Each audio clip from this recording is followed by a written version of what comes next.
lagi ulun pegang mana tahu lintu baru malek dua kadang lewat ka jadi ukrain berbun lima tuan hana baju bina mada menong sedikit makan nah gebut ilmu yang tahu dia baju lulu wate hana mak tuan tabak-tabak ada hanya tegedi god balahi anak god babatin nyat obat trip nampak siapa sebenarnya orang yang berlagak baik. Nah orang dalam dunianya mesti tanya mata pegat ro degot dah pegat meno tak pegat mesti tak pelumah lagi nyo tak pelumah lagi ji secara pandangan zahiriyah gekalan dia orang bere. Tetapi secara batiniyah nyo yang menilai adalah Allah.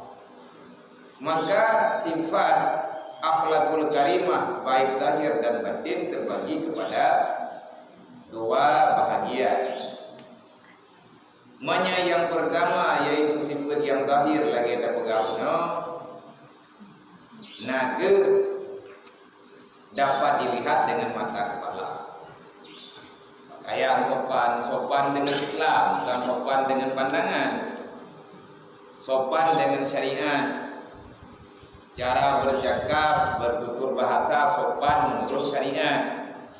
Dia ulun pegabang ulun tuan, pakai anak ulun tuan. Dia pegabang tiban, subhanallah. Dia bedanya barang-barang apa bagi tiban, insyaallah. Buat jalan melimang tak. Tantang ada pegabang. Aulia baru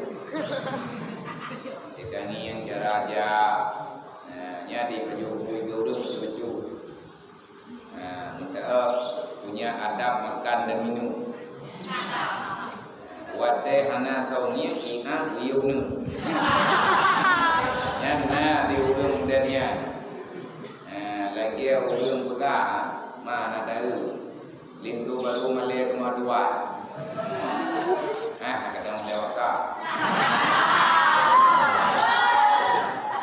di ukrain berbun lima tuan hana baju bina mada menong sedikit makan nah gebut ilmu yang tahu dia baju lulu wate hana mak tuan tabak-tabak ada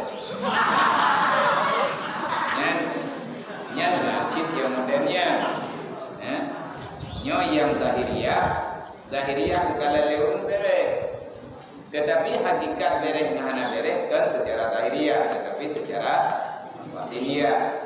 Yang kedua baik pada batin yang dinamakan dengan perangai akhlakul karimah secara batiniyah baru hadir zahir kejadiannya dalam kehidupan seorang hamba gedanya mesti terpaksakan roh dengan sifat-sifat kepujian dan beri dan puji Allah di pada sifat kecelaan.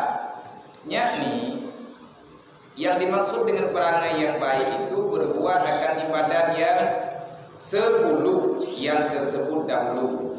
Yang ke ibadat yang dipeluk, yang ke ibadat batiniyah, ibadat yang dimulai daripada hati. Gedanya hana akan lakukan yang tidak dimengerti oleh hati kita. Paling-paling menyatakan tidak kuat menyadanya golong yakin 100% yang buat yang menghadirkan pahala nyatanya hendak kuat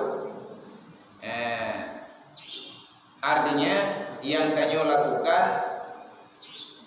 lengkap dengan aturan zahir dan batin menyatakan ibadat secara zahir dah handrok lagi dayo dan ibadatnya buat ikhlas dalam jiwa walaupun hendak datang dayo ikhlasnya golong dado sebab ini datang ikhlas setelah benar-benar terbiasa panjang bro ikhlas wade gedanyo kadik dalewati paksaan jiwa tadi lagi biasa lagi ulung mano masih dayo banta mano bungohnya tidak yang dia lebih ya tapi ang wade kata play bapadan segolong tak play iya nya perasaan lebih dah olehnya dah jauh ia dapat hati dah play baju-baju dah perlu bajaro dah perlu bagi dah jauh ia dah play muka olehnya dah play ekor miu ekiyang miu badan miu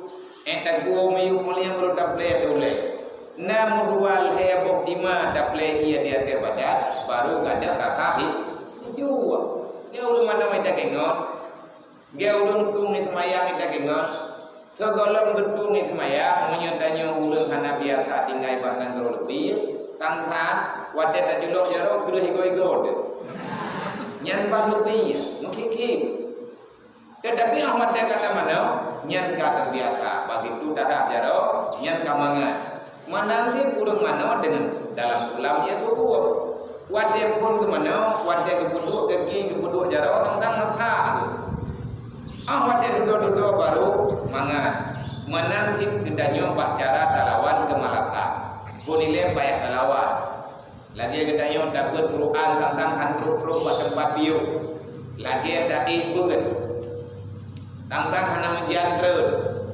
Ahmad dia dalawan rasa malas rasa jenuh maka keikhlasan itu akan datang dengan sendirinya yang mana yang bajan ro ikhlas buat dia kamangan dan terbiasa dan lagi tanya payah jaga asih terkadang-kadang mangan hana beban terkadang-kadang akan membawa kepada hal-hal yang lain maka nilai luhur dalam ibadat nilai hakikat gedanyo menjalani syariat nyo payah mulai dari angka no menyedekati dajah murun-murun nyan yang naik indra lagi orang galak kebaik pada lagi orang yang main rawai karena dari dia orang main rawai dalam bulan puasa nyati malam pun halar melatha tusah pun puha tak akan rapat malam pun keluar melatha nah yang belum tenda-tenda luar malam tinggal memelatha ya tubuh tenda-tenda pada malam letaklah. Maka musiman kan memang panggilan nanti. Mana nanti lagi kedanya bantu budaya, tapi kedanya bantu apa ke? Mana nanti lagi orang kedanya bambana kemenji. Yang mina kemenji nyupa, ya macam apa jaya bela. Makanya tikap dia melak, dua semalam kamu mangu. Maka kan panggilan jiwa. Haik dalawan rasa malas maka menyamankan kemalasan tertanam dalam jiwa katanya sampai ke kapanpun rasa ikhlas rasa rindu untuk ibadat akan terjadi nyan mandum bak biasa lagi mangan urang jepupi menya urang hana biasa di jepupi nyan hantingan kupi tapi punya urang tak biasa dia kupi nyan awati anak kupi tentang anak merata debu biar dia kupi le baju baru mangan lagi urang langgang pun tak biasa ke kubur-kubur nyai panjaga dengan ke lihat semayang tubuh geduk dia dia kupi dua ne ya jatuh buru-buru bakti le beli monggo baru mangan kerja lain menyahana diingat-ingat nyan karena terbiasa maka terbiasa yang tidak diawali oleh ilmu yang lengkap, ilmu yang cukup, nyo akan membawa kita kepada gagal di tengah perjalanan. Makanya niat pertama, nyo kudayo ma abang ndu, kayo ada ndu mana anu santri wedi yang itayo tengah belajar. Maka tanamkan rasa cinta dulu kepada Allah, tanamkan rasa cinta kepada Rasulullah, dan tanamkan rasa cinta katanya ke pribadi itu berurusan dengan agama Allah. Menyedekati karena rasa cintanya, insya Allah akan mudah tajam melakukan apapun yang diperintahkan oleh Allah.